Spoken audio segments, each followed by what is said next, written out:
माजी अग्निवीरांसाठी केंद्र सरकारकडून मोठा दिलासादायक निर्णय घेण्यात आलाय। गृह मंत्रालयाने सीमा सुरक्षा दल मधील कॉन्स्टेबल भरती नियमांमध्ये महत्त्वाचा बदल करत माजी अग्निवीरांसाठी 50% आरक्षण आणि वयोमर्यादेत विशेष सवलत जाहीर केली। या संदर्भातील सुधारित अधिसूचना देखील केंद्राने जारी केली असून पात्र उमेदवार अधिकृत वेबसाईटवर पाहू शकतात। नवीन अधिसूचनेनुसार बीएसएफ मध्ये थेट भरतीद्वारे होणाऱ्या कॉन्स्टेबल पदांच्या प्रत्येक भरती वर्षात 50% जागा माजी अग्निवीरांसाठी राखीव असतील।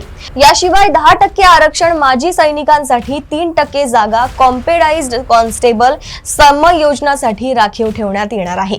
हा निर्णय अग्निपथ योजनेतून सेवा पूर्ण करणाऱ्या जवानांना केंद्रस्थानी सुरक्षा दलांमध्ये करिअरची संधी देणारा ठरणार आहे। माजी अग्निवीरांसाठी बीएसएफ प्रवेशात सवलत जाहीर झाली आहे। पहिल्या बॅचला कमाल 5 वर्ष, इतर माजी अग्निवीरांना 3 वर्षांची सूट, ज्यामुळे मोठ्या संख्येने प्रवेशाची संधी मिळणार आहे। अग्निवीर हे केंद्र सरकारच्या अग्निपथ योजनेअंतर्गत भरती होणारे जवान असतात। ही योजना 2022 मध्ये सुरू करण्यात आली असून भारतीय सशस्त्र दल अधिक तरुण, सक्षम आणि आधुनिक बनवणे हा तिचा उद्देश आहे।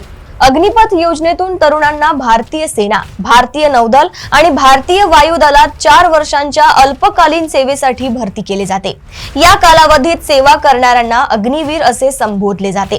4 वर्षांनंतर 25% अग्निवीरांना कायम सेवेत सामावून घेतले जाते, तर उर्वरित 75% अग्निवीरांना सन्मानपूर्वक सेवानिवृत्त केले जाते। अग्निवीरांना मासिक वेतन पहिल्या वर्षासाठी 30,000, दुसऱ्या वर्षासाठी 33,000, तिसऱ्या वर्षासाठी 36,500 आणि चौथ्या वर्षासाठी 40,000 दिले जाते। साधारणतः 17 ते 21 वर्षे वयोगटातील तरुण या योजनेत सामील होऊ शकतात। याची शैक्षणिक पात्रता 10वी-12वी असून शारीरिक व वैद्यकीय चाचणी अनिवार्य आहे। 4 वर्षानंतर सेवा पूर्ण करणाऱ्या अग्निवीरांना सीएपीएफ, बीएसएफ, सीआरपीएफ, सीआयएसएफ मध्ये आरक्षण दिले जाते। याशिवाय राज्य पोलीस भरतीत प्राधान्य, खासगी क्षेत्रात नोकरीसाठी सहाय्य दिले जाते।